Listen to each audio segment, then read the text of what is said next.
I don't know if any other people are wondering this or if it's a question that anyone else asks, but I've never seen anyone make a video about it. So I thought I'd do a quick video coming on here and actually explaining what I want to talk about today. So what I want to talk about is what actually is Jormungandr.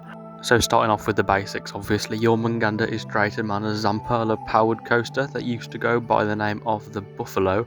It opened in 1987 as one of the park's first major roller coasters. Nowadays it takes you all the way around the top of the Vikings entrance at the entrance to the Vikings area, quite obviously, and then it takes you round on a helix down around the lake, which is awesome for the views, especially of Shockwave and Stormforce over the water.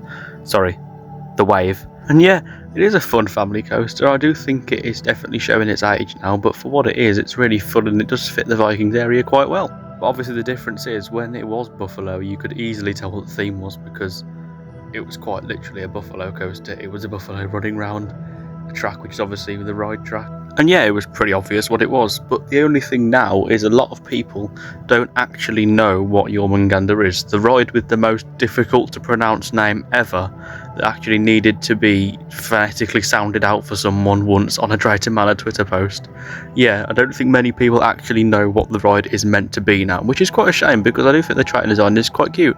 It was reimagined with the new Viking theme back in 2022 when the new area opened alongside Thor, Loki and Sleipnir, which are all amazing additions to the park, and the themed area is beautiful. Now if we take a look at the train design for Jormungandr, you see it looks a little bit like a Viking longship, which originally is what I thought it was, but then I realised the name made absolutely no sense, so I did a little bit more research into it and found out exactly what Jormungandr is meant to be. So prepare yourself, because the actual creature that Jormungandr is not as nice and friendly looking as the train design. So here is Jormungandr. Yeah, a little bit creepy than the actual train design, a little bit creepier than I thought it would be, not gonna lie. So Jormungandr was also known as the Midgard Serpent or the World Serpent because its body coiled around the whole Earth underneath the oceans, and the Earth was called Midgard in Norse cosmology. The serpent's eternal enemy was the thunder god Thor. Now, as much as I have no idea what any of that means whatsoever, you can kind of gather a few easy things around it, such as Jormungandr was a sea serpent, which, when you look at the train design again, you can kind of see it. I can't see it fully, but you can see the head kind of resembles a snake, which is pretty cool.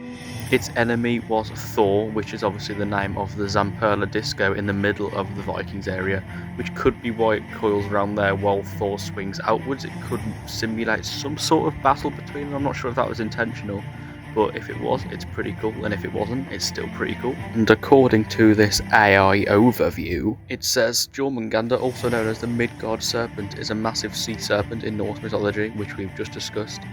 As a monstrous child of Loki and Angerboa, I'm not sure how to pronounce that, it was thrown into the ocean by Odin to grow to enormous size. It's the archenemy of Thor. It's destined to cause major earthquakes and death, beginning Ragnarok, the Norse apocalypse, when it finally releases its own tail.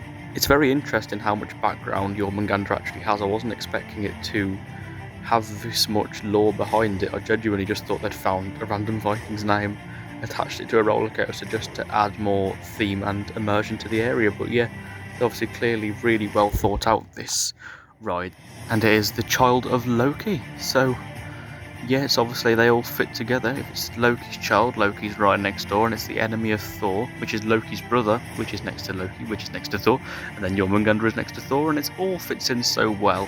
Maybe next time I'll have to do a video on what Sleipnir is, but it is quite obvious because it is a horse. And there you go, that answers the question of what actually is Jormungandr. If it's quite technical, I'm sorry, I just read out what Google says, but yeah, it is a sea serpent. It's the enemy of Thor, which does give it a very good place in the Vikings area.